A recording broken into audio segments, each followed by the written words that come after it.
We on? Okay. Good evening, hello, and welcome everyone to the DevOps Playground. This month we're up in Manchester for a change of scenery, and we are going to have Jake Harrison talking to us about Terraform testing. If you haven't come to a playground before, or you are unsure slightly what it is, this is sort of an educational talk that we do. It's been running for quite a while now. We've had a few topics, so feel free to browse the back catalogue on YouTube if you've got a sort of nice evening to yourself. And the idea of it is to bring people into new technologies and sort of DevOps scenes, and sometimes spreading out into wider tests and MLOps as everything kind of blurs together. The structure of the afternoon will be a presentation, which will talk over the topic that we're going to go through, followed by a hands-on lab. To take part in the lab, all you'll need is a web browser, and we provide the infrastructure behind it, and you can get hands-on the technology to get a real feel of what it is like to use this technology in anger instead of just hearing the theoretical side. And without further ado, I will hand over to Jake, who is going to take you through this evening's talk. So thank you for everyone joining, and thank you for Jake for presenting. Best of luck. Thank you very much, Barnaby. My name is Jake. I am a DevOps engineer consultant at Global Logic, and today we're going to talk about Terraform test. So let me just get through. What is Terraform test? So Terraform test is a new testing framework that is built into Terraform as of version 1.6.0. So it's been out for, I think, almost a year now. And what it allows us to do is when we are creating Terraform modules, it allows us to test those without creating dedicated environments where and it spins up ephemeral infrastructure. It says there on my screen. So it's short-lived infrastructure that quickly tests that your module is behaving as you expect, and then, assuming your test pass, you can merge your code and put that live into the environment. So if anyone is familiar with testing modules, creating Terraform modules, the testing element often goes undone. Not many people are doing it. Whereas now it's available directly with Terraform. Right, so benefits of Terraform test. The benefits of Terraform test are just very similar to testing in general. It allows us to pick up on errors as they happen. So if our Terraform modules are tested, then it prevents us from adding changes that regress the code. It allows us for consistency, and it makes. Oh, you're right. And it's easier for teams to collaborate. So with modules, is that often we find that they can go for long periods of time without changing, and teams change. And by having Terraform tests, people can confidently come in and add new features without breaking what's already there. So in this hands-on, we'll go through the majority of the features available in Terraform test. So what we can do is when we have modules that have dependencies, so certain variables, we can create some supporting resources, and those resources can be used for both initializing our modules and also creating supporting resources that allow us to test the modules and create assertions. There are two types of testing that we can do with Terraform test, one being unit tests. So the unit testing for Terraform test is when we run plans only.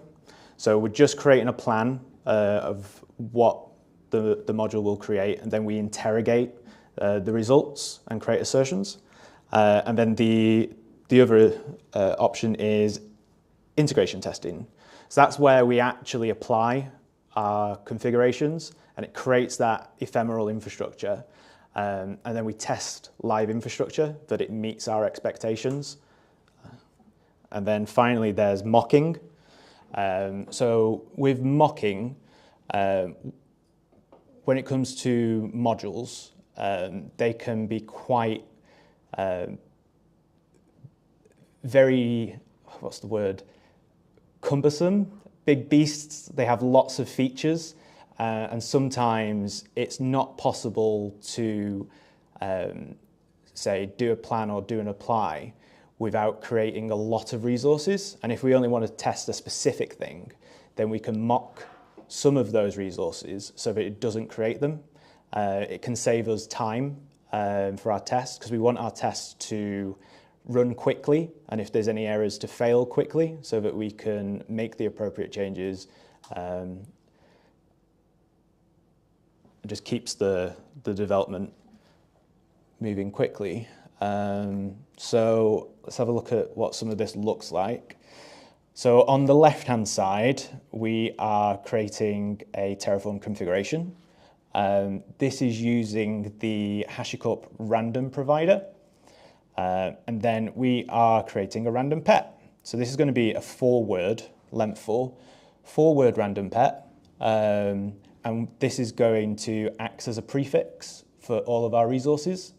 So when we spin up the resources, depending on how you've set up your AWS account, is that there might already be existing resources in there. You might be testing many modules within a single AWS account, so you want to be sure that there isn't going to be duplicates and you'll get false negatives when you're in your tests. And then on the right-hand side, we have our test file, and we have this run block. So in Terraform test, a lot, the test files will be built up of run blocks, provider blocks, and variable blocks. So unit tests. So this is a run block that's going to create CloudFront. It defines some variables, and the command is plan. So typically, if you don't specify the command type, it will implicitly be apply. So without specifying command, it will always be an integration test. And so here we see the command hasn't been specified in our create bucket. And then we can see 2 assertions there, but I'll get into those when we do the hands-on. And then finally, mocking. So with, I think in this particular case, the certificates aren't relevant to the feature that we're testing. And because they can take, say, 30 seconds to deploy, we can just override that. It will apply the rest of the resources, but not the certificates. Right, so we'll just get straight into it. If you want to go to panda-lab.devopsplayground.org,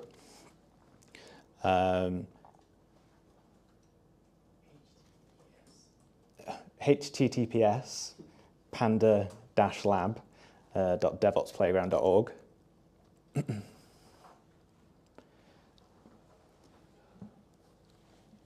I'll give you a moment to go to that URL, and then I'll go there myself.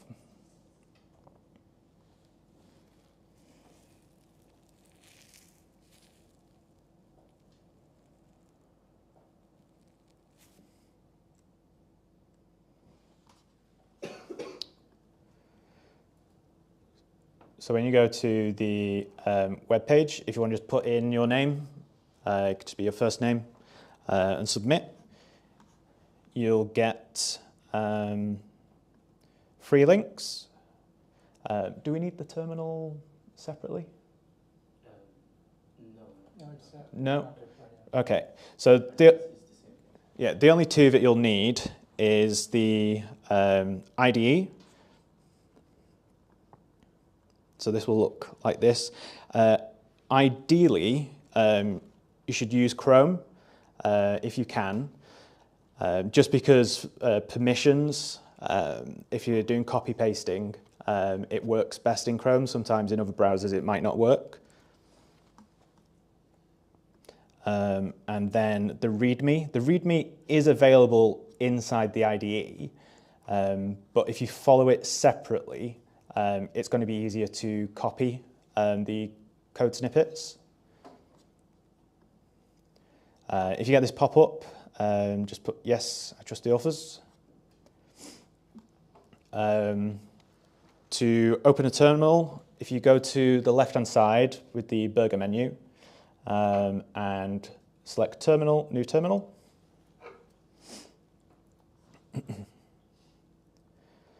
Let's see.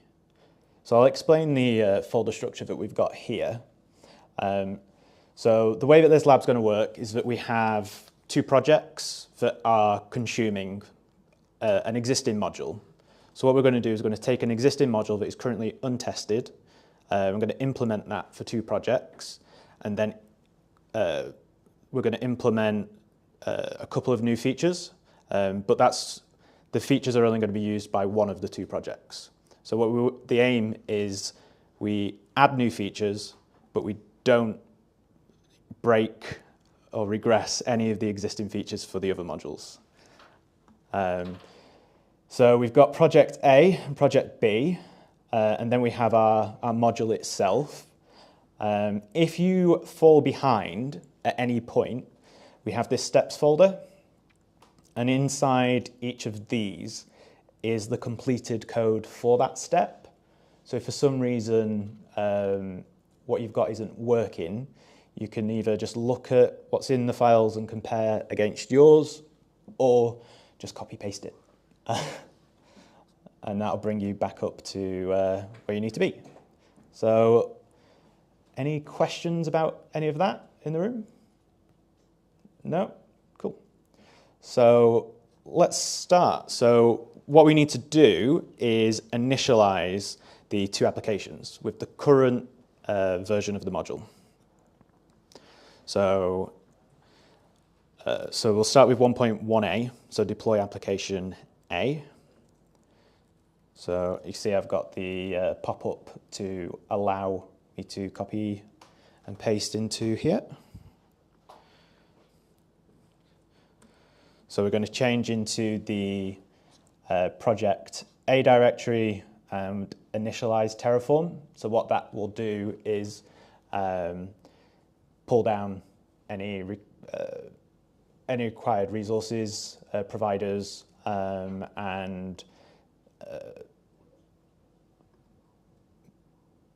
changes to the module.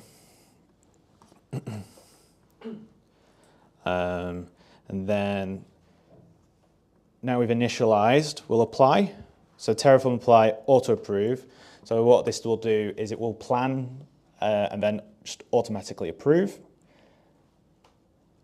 If anyone has any issues at any point, just tell me and we can stop, sort that out.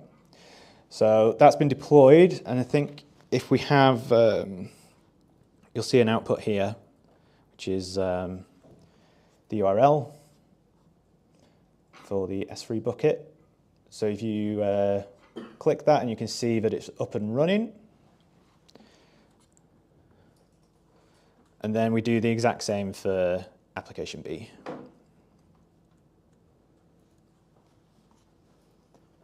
So we initialize and then apply.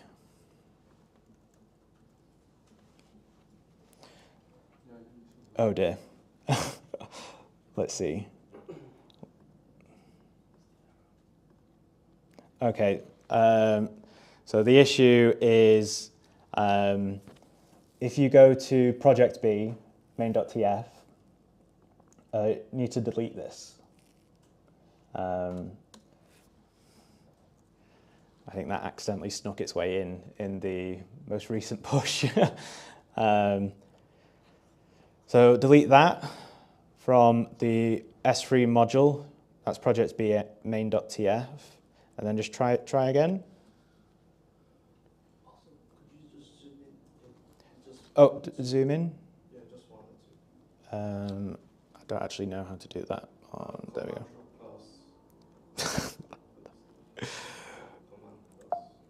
Command plus, there we go. Yeah, that should be okay. Yep. Too much. Oh, is that okay for you? It's okay for me, yeah. Okay. So yeah, we can, if we open that link, we can see that the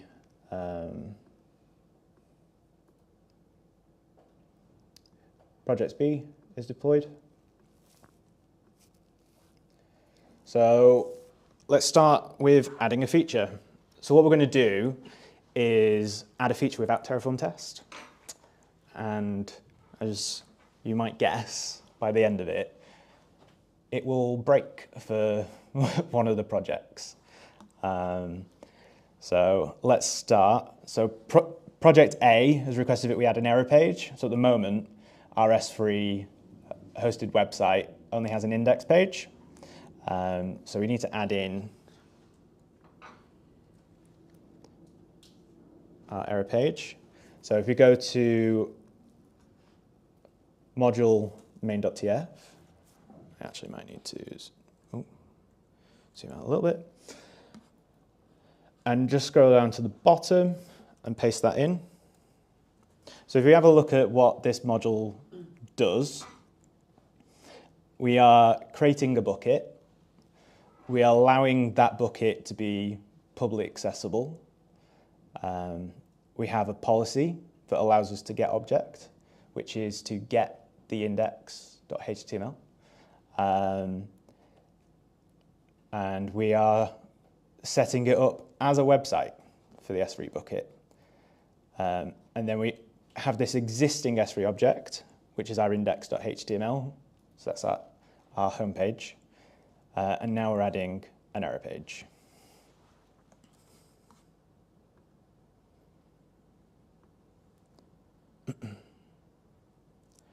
So now we've added the error page, we're going to add a variable into our variable.tf, which is our error HTML path.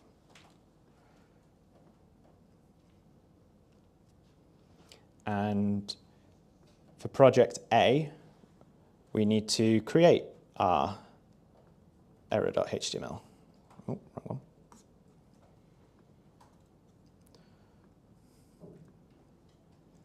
So you just copy that. So that's going to create our error file. So you want to go to project A HTML error, and then copy and paste the HTML code. I'm going to close that. That should automatically save. And now we've added that new variable inside project A in.tf. We just need to add in that argument for the error HTML file. I should have said as well that this playground is based off the Playground in May by Simon Hammer. Yeah, Simon Hammer. And that was for deploying a serverless website using S3 as we're doing now, and using Hugo to create a blogging website. So if you're interested in any of what we're doing today and want to look in more detail, you can check out the Playground by Simon.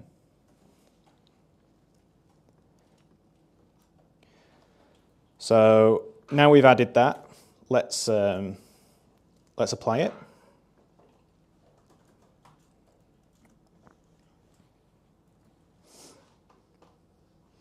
So we've seen that it's been applied. So if we go to project A and you put in anything, we get our page not found. So that's working now. And now let's just check that everything's still hunky-dory, project B. So there we go. So we see that we've made a change,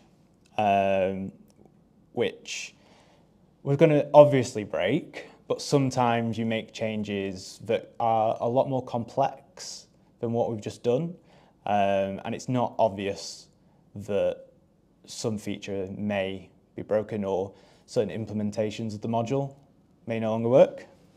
So what we're going to do now is add some testing and fix what we've broken.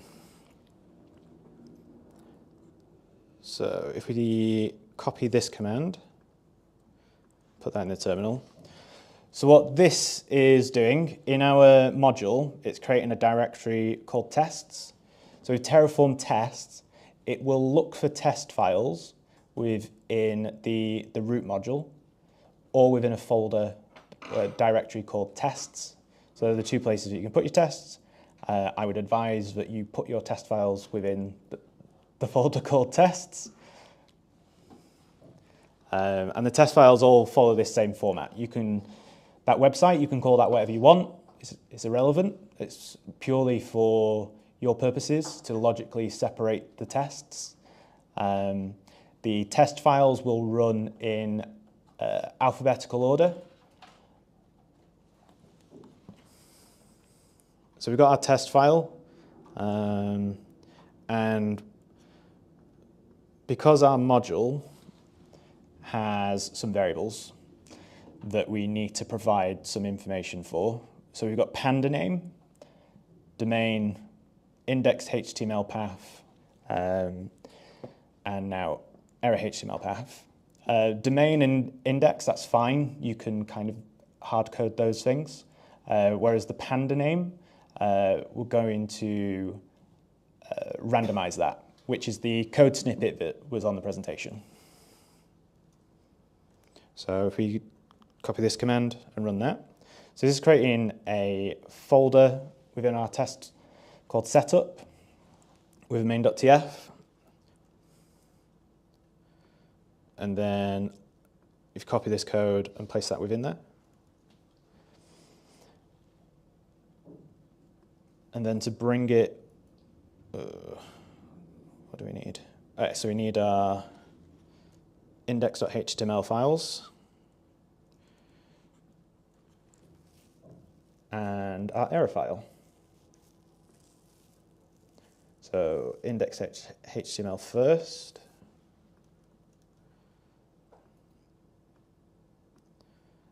And error.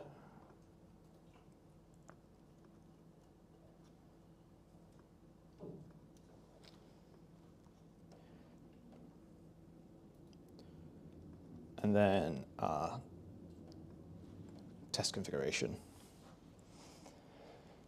So what this is doing is that it's taking our setup and it's basically running that as if it was a module. It's like a module inside a module. So it's creating our random prefix. It's going to be, again, a 4-letter random pet name. And then we have a variable block where we're defining our indexed HTML path. So with the way that variables work in Terraform test, the closest variable takes precedent. So if we see in this run block, if we had an index HTML path here, that would take precedent. It would use that. But because it's not defined here, it will use this.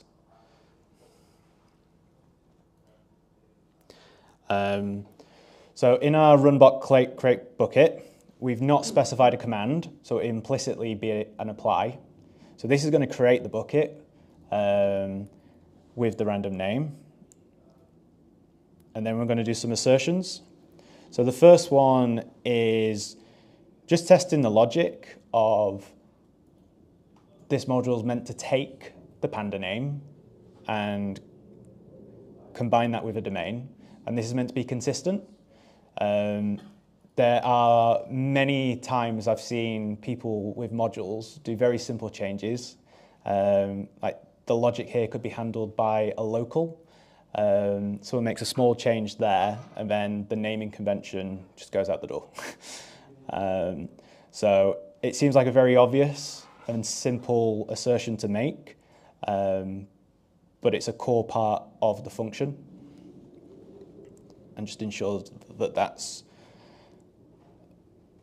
will always be the case. And then the second assertion, what this is doing is it's just checking that the S3 object that has been deployed into the S3 bucket is identical to the index.html that we have locally. So it's time to run the tests.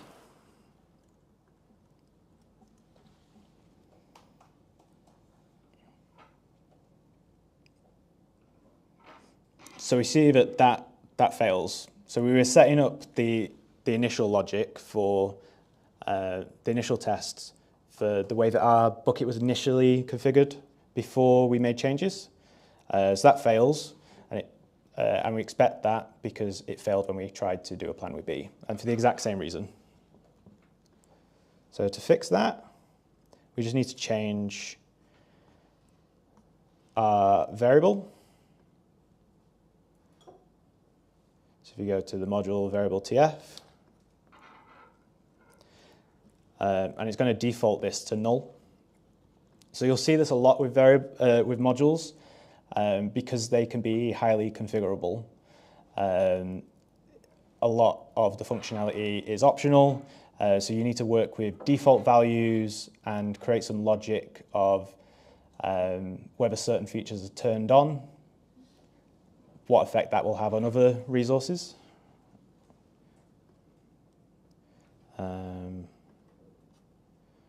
And then our resource for the error object. So in our main.tf, just replace this error object. So we put in a count. So the count's going to conditionally create this. So if the error HTML path hasn't been specified, defaults to null, and therefore won't create this object. So if we run the test again now, that passes. So it's created a bucket, ran the test, and destroyed the bucket within 5–10 seconds.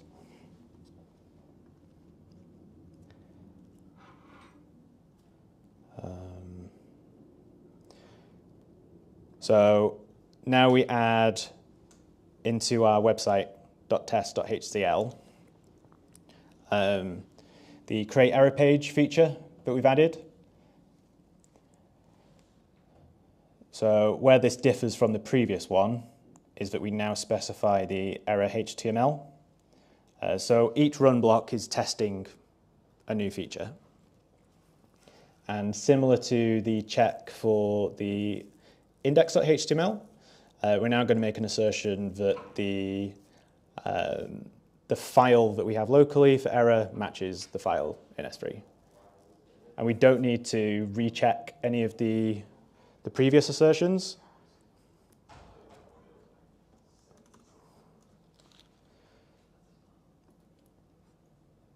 And now if we run the plan for project B, that should show no change.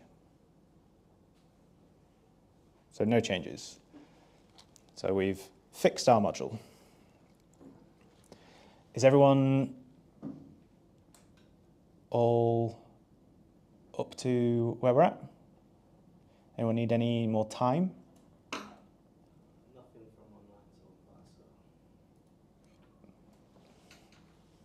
far, so. Okay, so I'll move on. If someone does have any questions online, just let me know. So this time, Project B would like to secure the website using HTTPS because currently it's unsecure. So as we see, it's not secure.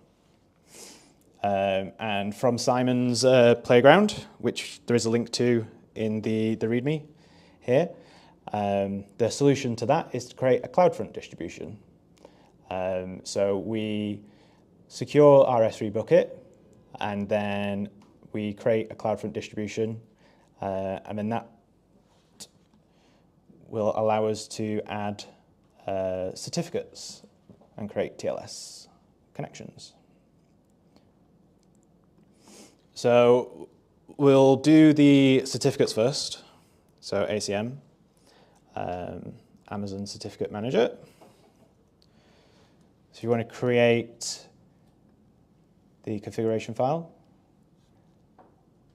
and then copy in the configuration. So what this is doing is creating our certificate.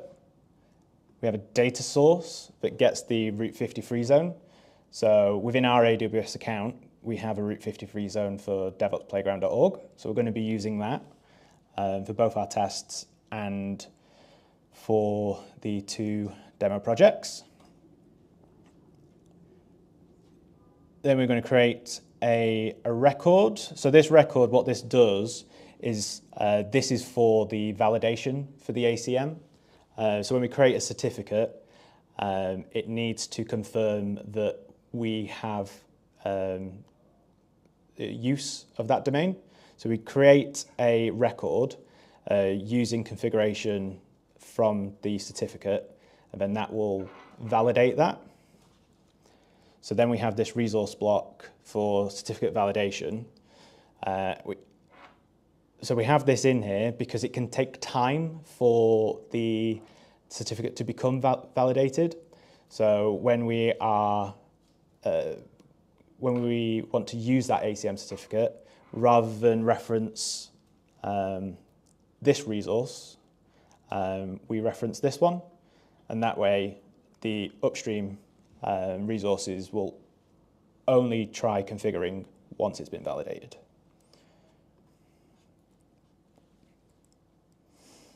So let's write some tests for this.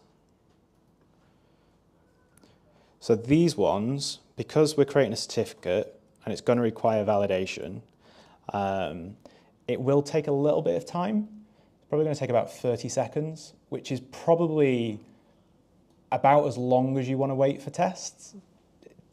Because the more tests you have, if you had, say, 20 tests in this module, those 30 seconds would add up.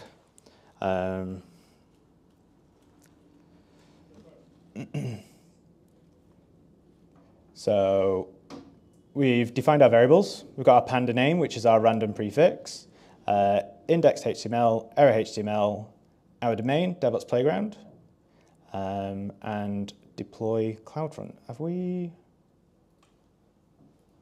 I feel like there's a step missing.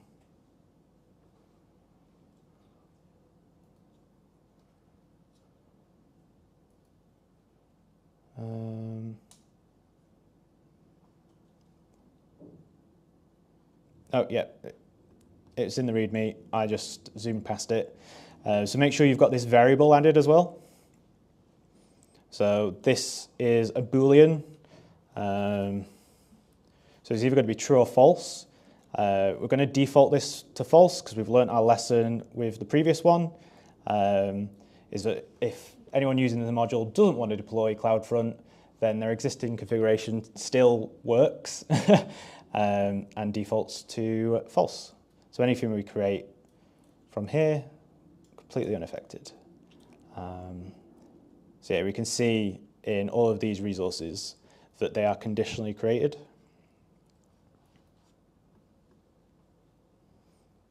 So now we can, where were we?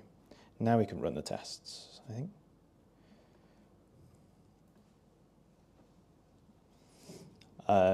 In fact, I'll go over the assertions. So we've got 2 assertions, and again, they're just testing very basic logic that does the domain that we are creating a certificate for match what we would expect it to do. So again, we're just combining our panda name with our domain, and it should create a certificate. With the second one, it's slightly more complicated logic. So when you create the Route 53 record for the certificate through ACM, it creates a random prefix for that. So what we're doing here is just checking if our domain is a subset of the domain that's generated by ACM.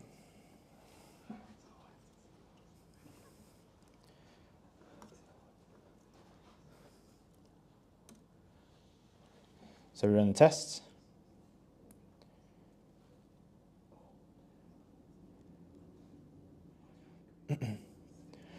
So our previous test passed, so everything that we've written hasn't broken any of the existing features. So we're just waiting on the create ACM.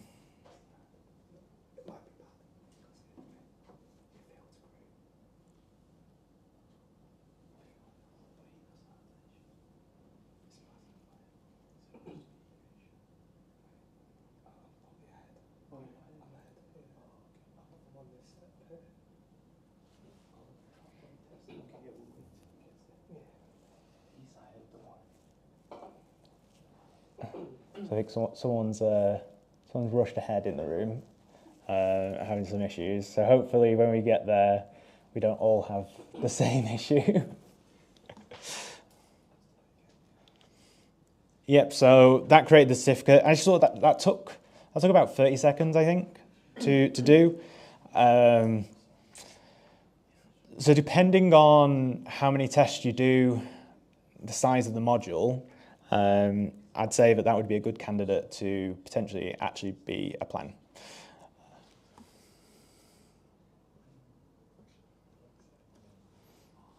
So just taking some time to tear down the infrastructure. So move on. So is anyone having any issues with up to that point in the room? Does anyone have any questions at this point? No? That's fine. Cool. So now we've added the ACM, we can create the CloudFront.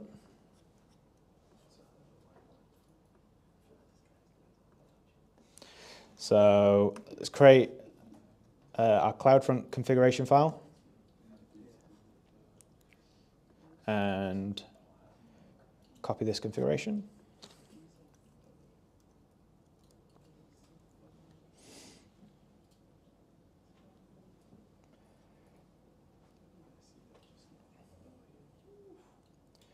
Yeah, so this is going to create CloudFront distribution and then a Route 53 record. So what this will do is so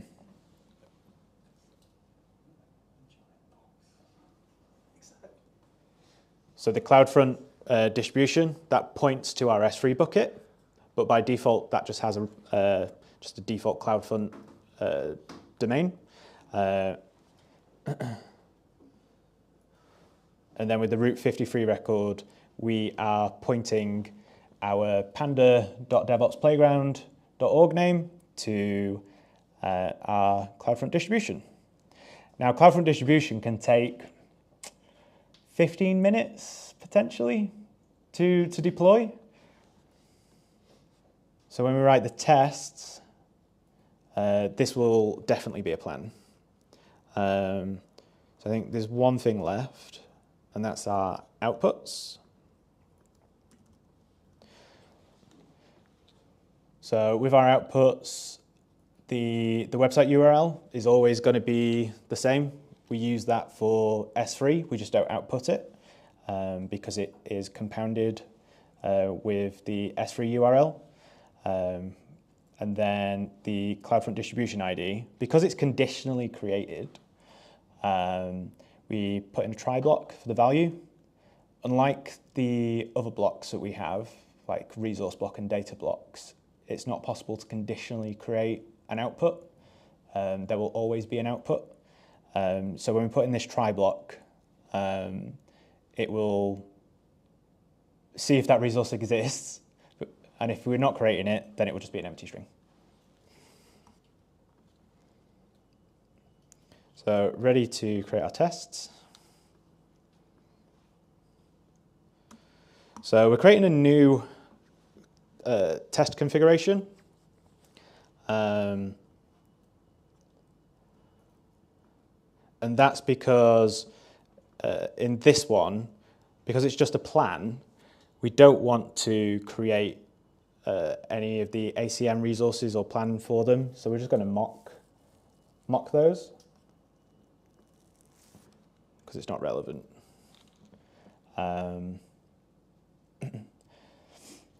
So in this one, we can see if it's possible to do a provider block within the test file. There are different reasons why you might want to use different providers in your tests. One could be to test your module in different regions in its entirety, because there can be variances with what's available in AWS. Some regions have features that others don't. And an example of one way you would want to use a specific provider, a specific region, is with ACM. So when you use ACM for CloudFront, the certificate needs to be in US East 1. But in this case, we've already tested ACM, so there's no point creating those again or planning for them. And I realize that there are no assertions for CloudFront, but it will at least plan it at the moment. So yeah, this is a plan, so it's just going to plan. And it should work. I can't. So what else? Yeah, and because we've now added these additional resources and features, when we run the create ACM certificate, which is also deploying on the CloudFront resources, it will try and deploy CloudFront, but we don't want to do that. So we add in these additional mocking override resources blocks to basically say don't create those, just mock that and then carry on. So I think we are ready to run the tests. Where do you put those overrides? Does it not say properly in there? Yeah, I don't think it. Override blocks before the ACM run block. Yeah, it's not very clear, the instructions. So if you go to website tftest.hcl in your module, and then where you've got the run ACM certificate, just put the override blocks just above that.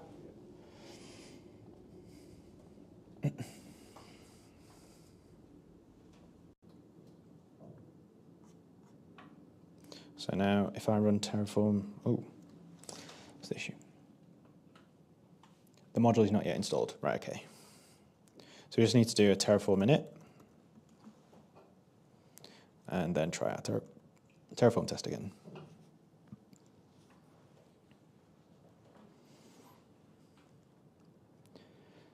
So our CloudFront test passed super quickly because it's just a plan. Rather than taking 15 minutes, it took about 2 seconds.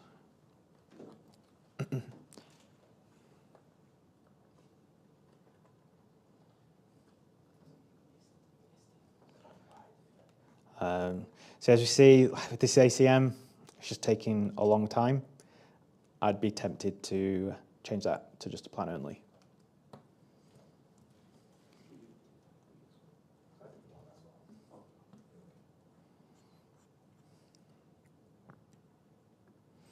Awesome, so they all pass. Now it's tearing down. So now let's deploy a module for, okay, it's not project A, it's project B that we're going to deploy those for. So this line is wrong, so that should be project A. So if we go to project B in our main.tf, so in the module, the S3 module, we just add this deploy CloudFront argument, set that to true. Is that in project A? Was it? Project B, that's meant to be. So project A, we're done now for project A.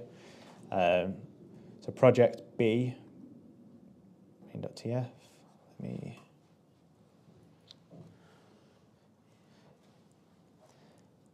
And then we're going to Terraform init and then Terraform apply. So this will take some time. So this is going to be creating the certificate that we saw took about 30 seconds to create.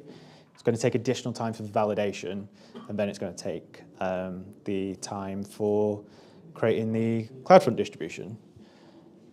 So if anyone has any questions this time, anyone got any issues? One or the other? Is there anything online? This is in the module. Fair enough. Yeah, no, just in module. Fair enough. Yeah, we'll give it some time. So the issue we were seeing initially was resource, because those things have 1 gig RAM, so we were almost hitting those ones. Okay. So, yeah. So the thing we're waiting on is the CloudFront distribution. What I'll do now is, while we wait for that, is we've got this optional step. So you can follow along if you want, but I'll do this now.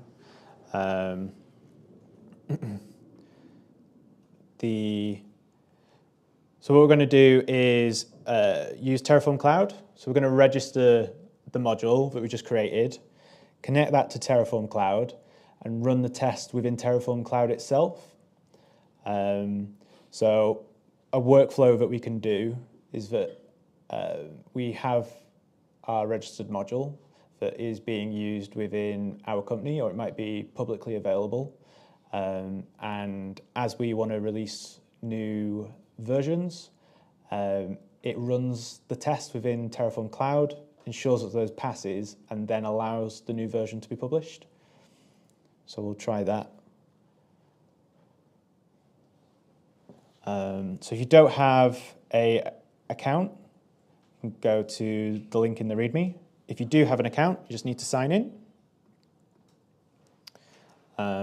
Just realised it probably will want a token to run Terraform tests from the CLI. So I will take my screen off temporarily if I need to do that. But it might prompt me to log in. You extend it, right? It's mirrored at the moment. Oh, okay. Yeah. I could extend it, change it, rather than turn it off.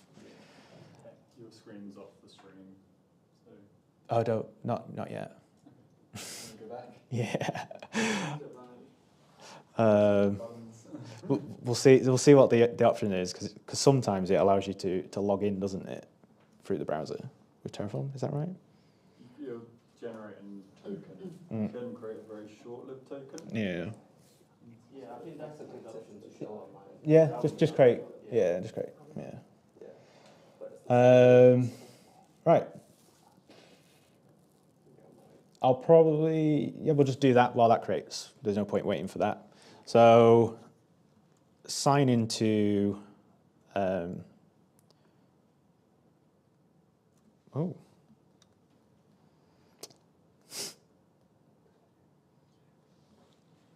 So you go to registry, publish, module, GitHub, and then what we want to do is in the README, you can, where are we? Specify it here. So the publishing type is branch. So that's the only way that you can do Terraform tests in Terraform Cloud at the moment. So it doesn't work if you are tag-based. A lot of people will be tag-based at the moment for existing modules. I believe it's something that they're looking at implementing as a feature.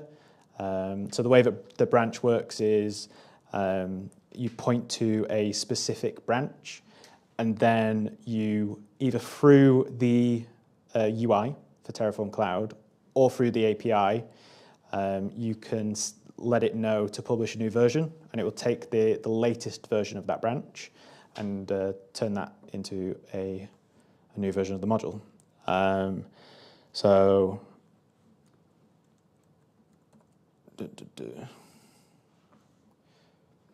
So when it's tag-based, when you create new tags, it will automatically just create a new version. So it does add in a manual step, unless you are using the API and CI/CD.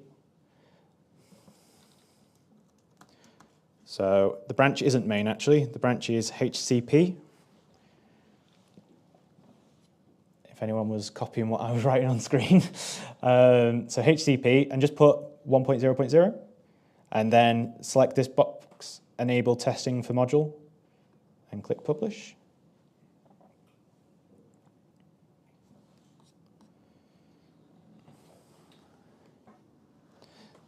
Now, is anyone doing that ahead of me?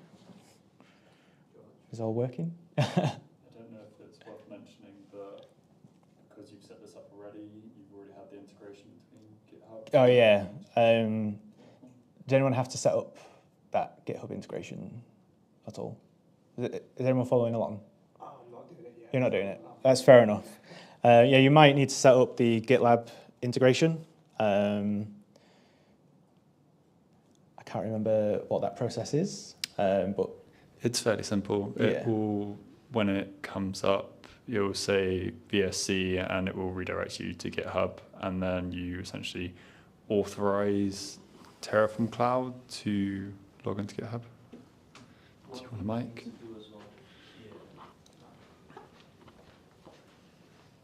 So before you start any of that, you would need to fork the branch into your own repo. no, they can just use mine, I think. Because it's a No. public repo.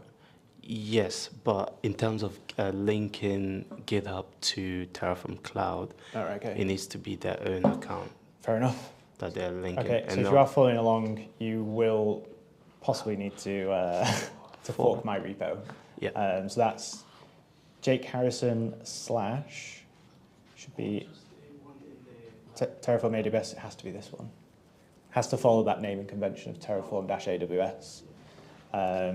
So if you are publishing to the registry in Terraform Cloud, all your modules have to follow this naming convention. Terraform, that's always set, followed by the provider that it uses.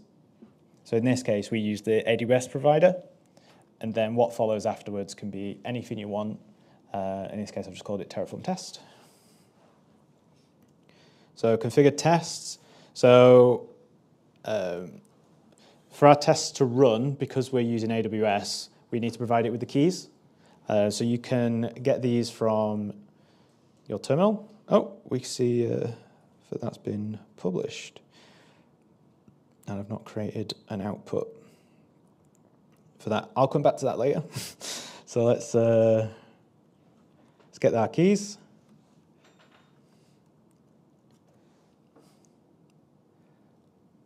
So configure tests, and we need to add our variables.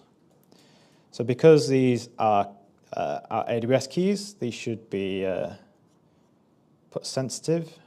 So if anyone tries viewing them afterwards, they won't see what the actual value is.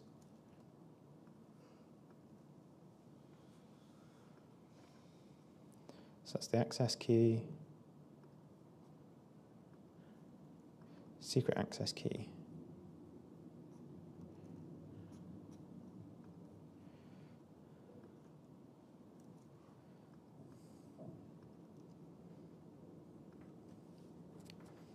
I didn't make that sensitive, did I? Doesn't matter. Oh, I've gone back. There we go. It's not like this isn't recorded. Yeah, these keys won't last very long, so and it's all locked down through IAM on what can be done. No one try and challenge me on that.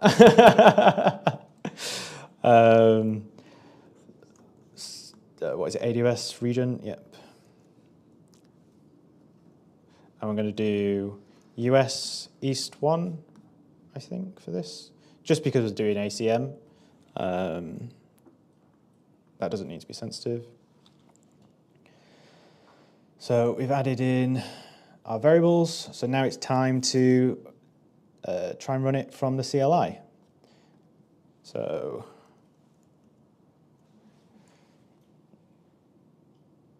does it not have the branches? Try -A.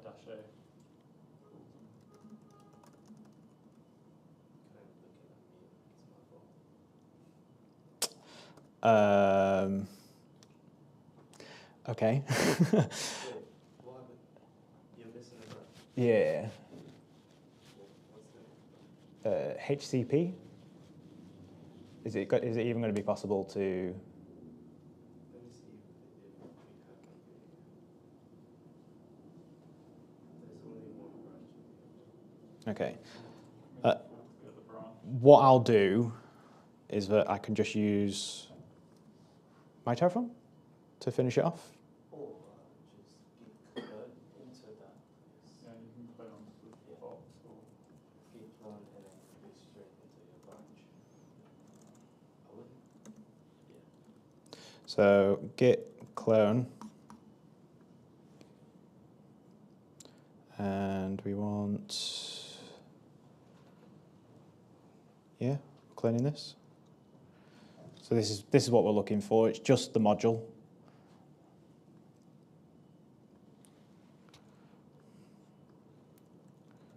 No, wrong one. Habit.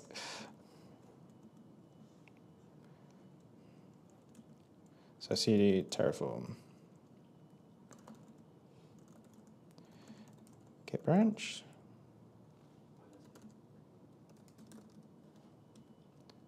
There we go.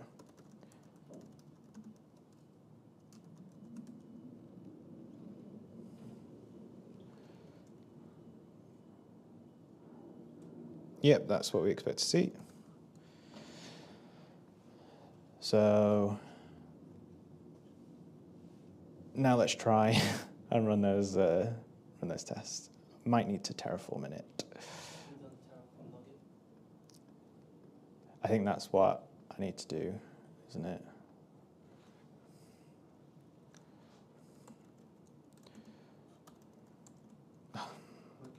Can't spell?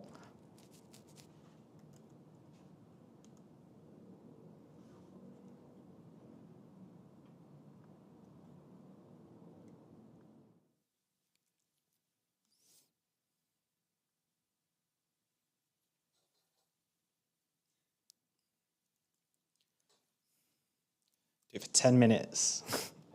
Will it let me do that?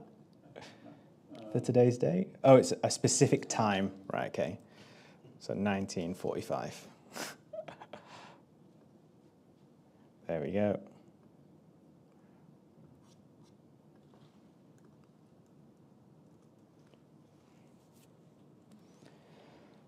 So let's try and run it now.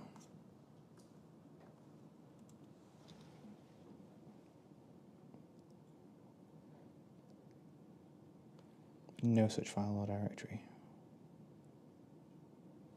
What was the... Oh, my mistake. I need to... So replace org name. And in my case, that is Jake Personal.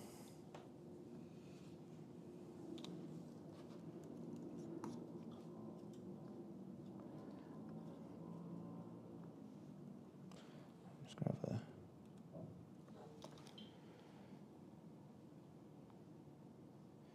there we go.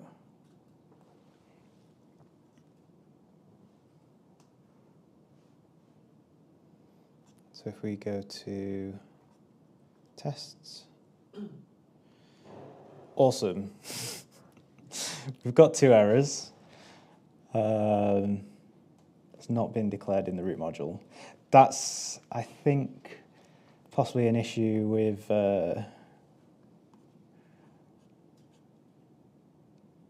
does not exist.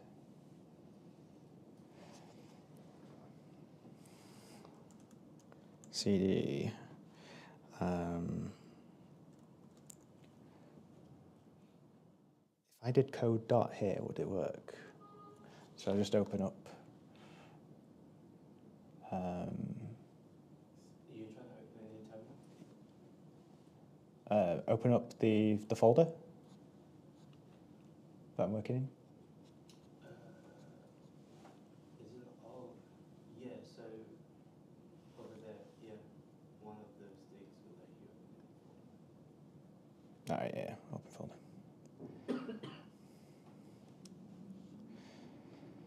So I think what we're missing is ACM.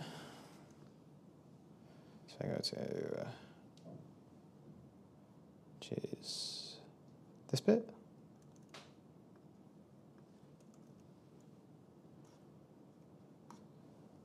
Then terminal, new terminal, git add, and git status.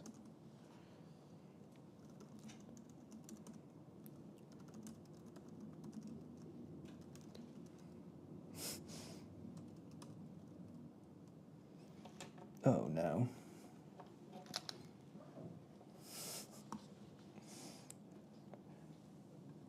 I'm just going to edit in the browser.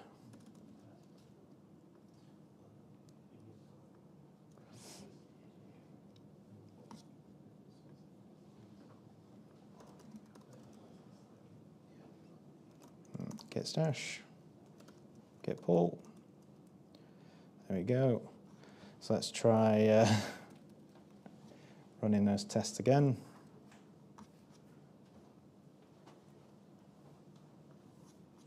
I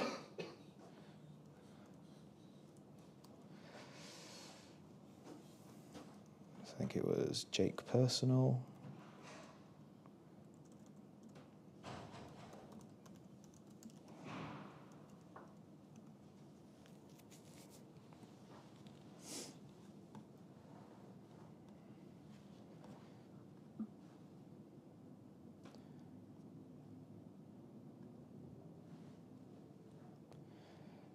So we at least see that the tests are running in Terraform Cloud.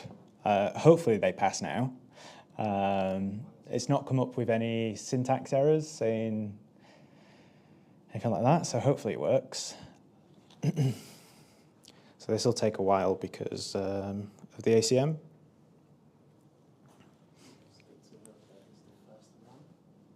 What's that? Second. It's the first one that counts.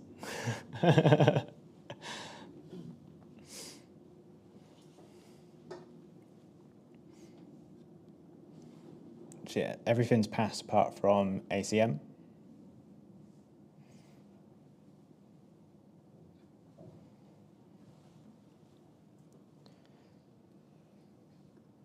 Still, I think stopping might be a good sign. I think it's just tearing down the resources now. Yeah. So, just trying to think what's our DevOps Playground for Funny Panda 2. I think it was this one. Yeah, so this is through our HTTPS through CloudFront. So that's deployed now. I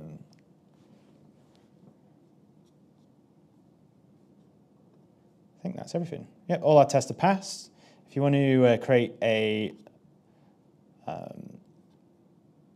think I've gone too far. Create a new version, publish new version, because we have just changed our, this one, and just do 1.0.1.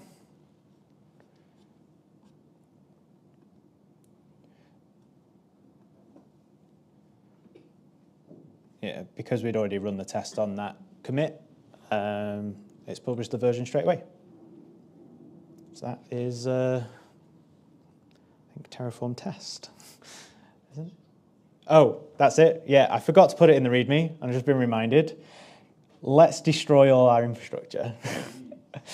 So what you'll want to do is change into, let me open up, file, open folder. So it's TF Test Playground.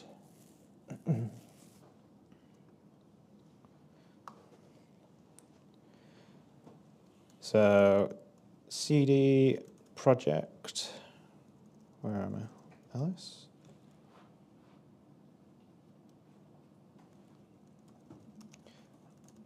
Still in there.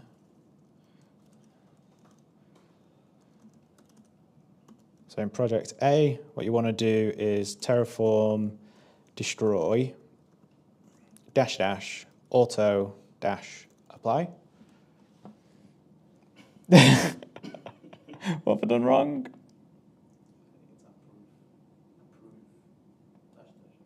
Is it -- approve?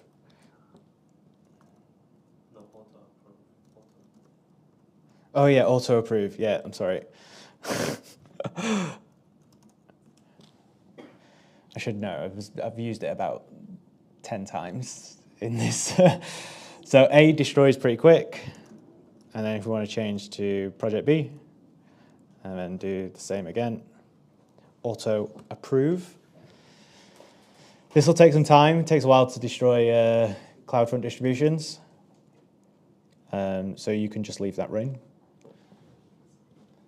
that the only one left? Yeah, that's it. Everything's destroyed after this. Terraform Cloud doesn't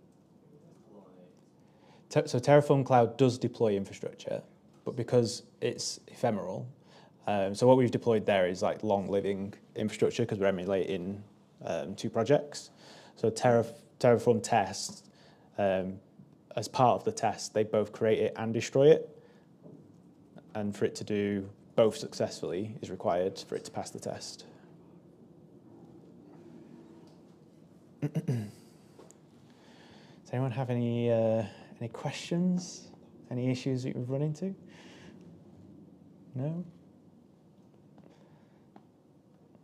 No questions online so far. Okay. So yeah, Terraform test, I first started using this in January this year for a client. So in that particular use case, what we were doing is creating CI/CD pipelines in GitLab and automating the tests to run. So when there's new merge requests that people want to bring in, it'll automatically run the test and then automatically increment the version and publish the new version. So as long as the tests were passing, the new versions would publish. But they did have after that point, multiple environments that they would then test that module in test before it was then available to production. But it allowed them to release their changes quicker into the test environment and be sure, more confident that they were working as expected. So they're just increasing the frequency of releases. Is there? Hold on. The mic is not working either. Is there any guidelines on like how many tests to write? What's the best way? Does Terraform have anything for that? So is there any guidelines on how many tests to make or how to?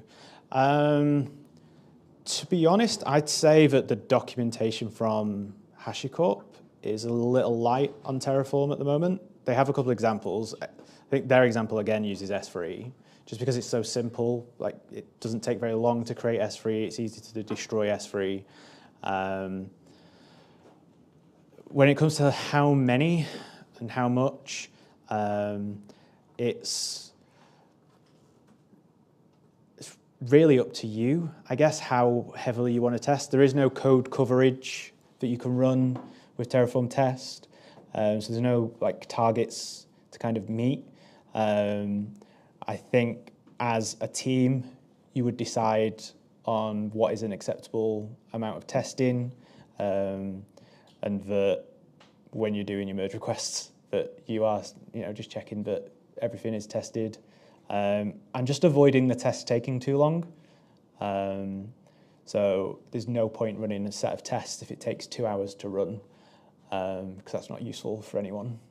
So I think write as many tests as you want, just as long as it doesn't take too long.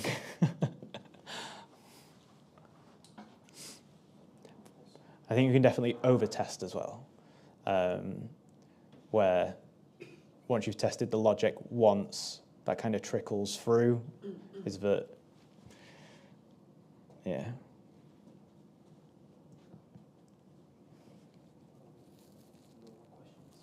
No. Right. Yes, I can ask one. How would this integrate with something like Sentinel? With Sentinel. Blank look. I don't actually, with regards to Sentinel and modules, I personally don't know that. Sorry. That's fine. It's a different bit of the stack, so if you haven't used it that much before, Yeah. it's all right.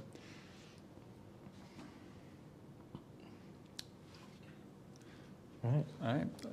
I think we're Come round. good and- to wrap up. Yeah. Still destroying. If people exit this, I assume it would still continue destroying. They don't have to be connected. If they leave the browser, they should, as long as they don't kill the instance. Yeah. Or it might terminate the terminal session. We can clean up. Yeah, we can clean up. If it's taking too long and you want to close down your browser, you can. It's going to come wrap up, unless you want to. No, that's fine. Okay. Thank you, everyone, for coming. Sorry, I'm being waved at. I can just about get in line. Yeah. So yeah, thank you, everyone, for coming. Thank you for your talk. It's been a pleasure. It's been interesting. And we do these monthly, so I think the next one's probably London-based, so if you're here in person, you might need to catch that one online. And if you're watching online, come back to the same place, or if you're, we'll try and make it down to London, and we'll happily see you again.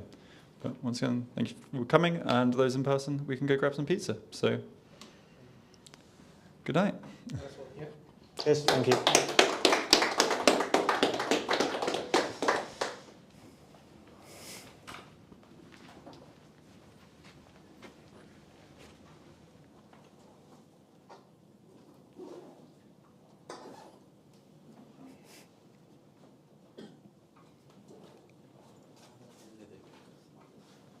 That was fine.